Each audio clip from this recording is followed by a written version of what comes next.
Hey, good evening, everybody. So, I saw this article this morning, and I'm getting to it right now.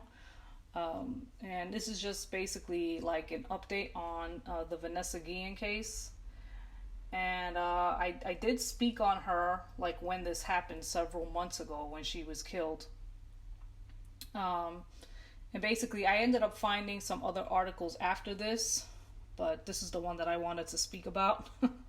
So I'm just gonna go ahead and read, and then after I read, I'll give my 2 cents as I usually do. So, Specialist Vanessa Guillen's harasser was a known toxic leader. Army report shows. Okay, Austin, Texas. The sexual harassment that Specialist Vanessa Guillen faced before her death last year from a non-commissioned officer at Fort Hood wasn't an isolated incident. There had been 4 other complaints filed against her platoon sergeant for his mistreatment of subordinates, yet leaders continued to move him and keep him in charge of soldiers, according to an Army report last week.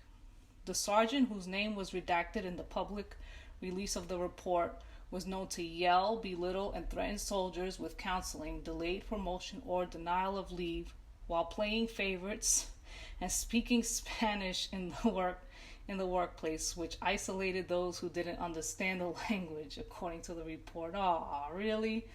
That's very unsurprising from Latin people, honestly. So it's funny when they do shit and they think that you don't understand.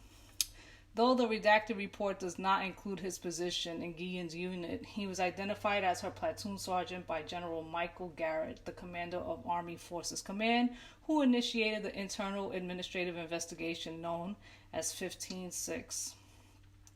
Before I continue, it's just this sentence here, whose name was redacted in the public release report. It's like, so they're like trying to protect this piece of shit, you know?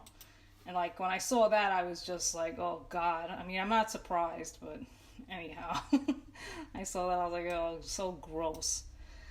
The platoon sergeant and 20 other leaders have faced disciplinary action in the wake of the investigation and another report by the Fort Hood Independent Review Committee that was released in December. It is unclear where and in what position the sergeant serves now, but he has been notified of an intent to relieve him from leadership, according to a military official who spoke on the condition of anonymity. That administrative action will trigger an evaluation and includes a period of review when the soldier being disciplined can respond or whatever.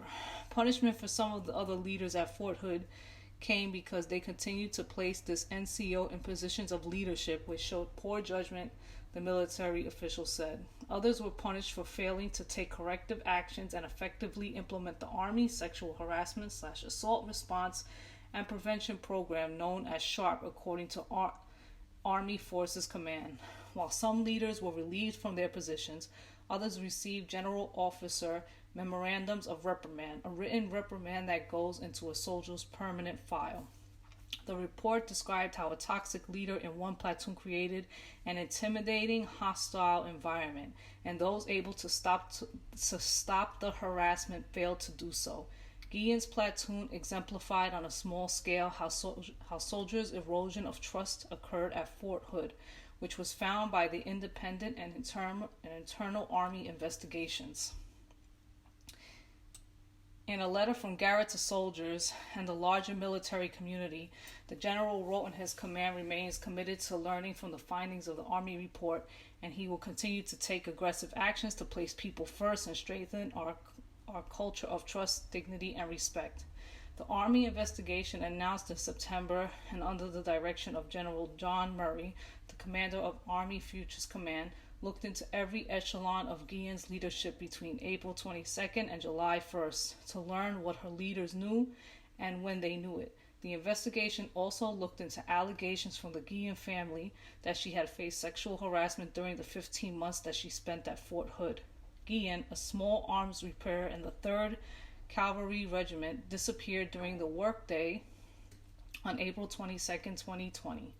After more than 2 months, investigators found her body buried along a river miles from the Central Texas Army base. Specialist Aaron Robinson, a fellow soldier in the regiment, is believed to have killed her with a hammer in an arms room that he supervised. When confronted by local law enforcement July 1st in nearby Killeen Robinson, he shot himself dead. Investigations and reforms. During the search for Guillen, some veterans came forward, mainly through social media, with their own stories of sexual assault and harassment and a distrust for the systems in place to protect and support service members who are victims of these attacks. In response, the Army announced 2 separate investigations into Fort Hood, and 2 congressional committees announced a joint investigation. The Fort Hood Independent Review Committee released a report in December that provided 70 recommendations, which led to the firing or suspension of 14 Army leaders. The Army's newly established People First Task Force is working to implement all of the committee's recommendations, which include restructuring of the SHARP program in the Army Criminal Investigation Command. The internal investigation led by Murray found problems that matched those noted by the independent committee, many of which stem from soldiers' distrust of leaders and a high operational tempo that focused on performance and discounted the well-being of people. So basically, this girl was being harassed on base, right, by this dude, and then on top of that, she ends up getting killed. But of course, these are 2 separate people, and the guy who killed her, it's like I don't know. It doesn't seem like they have a direct association between the guy who killed her and this guy who was causing the harassment, right? But basically, it just sounds like it was a certain type of environment that she was in, where she was probably getting bullied by numerous people. I know how that is, okay? Like, I know, and obviously, you know, things never turn out to the degree that it happened for her, God forbid, knock on wood, but I do know exactly what that feels like to be in a certain environment where, you know, you're getting, you're just getting harassed by a bunch of the people that are around you. And, you know, some people might help you, but in most cases, if they can fall in line with the larger group, that's what they're going to do. And that includes women too. And I think that could also be why, you know, the guy who killed her, you know, his girlfriend or whatever, just, you know, went along with it to kill this poor girl. You know, because a lot of women are also cowards and they just want to fall in line with what the rest of the crowd does, right? So, you know, I'm kind of used to that. But this is exactly what it sounds like to me, that she was just like in an extremely toxic environment as a whole. And then on top of that, I heard that this part, like where she was based at or whatever, I'm not sure if I got the term right, that there's been a lot of other deaths at this place in Texas. So I find it very suspicious. And then on top of that, the fact that the guy that killed her killed himself when the cops came. I told this to my husband. I said it last year too. This all sounds very cult-like. Like there's some type of cult going on at this base. What it is, I don't know. But they have like a really cultish mentality, a very bullying mentality. And people are ending up dead over there, including this poor young lady. And the fact that the guy committed suicide made me really think that even more. Because it's like he was willing to sacrifice himself for whatever it is that they got going there in order to protect the people that are on that base, including this, you know, her sergeant or whatever, who was harassing her, was sexually harassing her and other people. So that's just the impression that I get. And, you know, I really hope that, it sounds like from what I read, that the family and other people are really like trying to put things in place in this girl's name. You know, like they're really trying to get, you know, new like laws and things passed there in honor of her for the things that happened to her. And I really hope that they can really, you know, make something happen, because this sounds like if they don't get to the root of the problem, and if they don't get to the root of like what's, you know, I just find it so strange that the rest of that they're not connecting the rest of all of these deaths. You know what I mean? And her death too. I find that so strange. And it's like, it just really sounds like they're being protected there, which in a lot of cases, bullies are protected, unfortunately. So, just the fact that, just how this girl was killed, where's the privilege?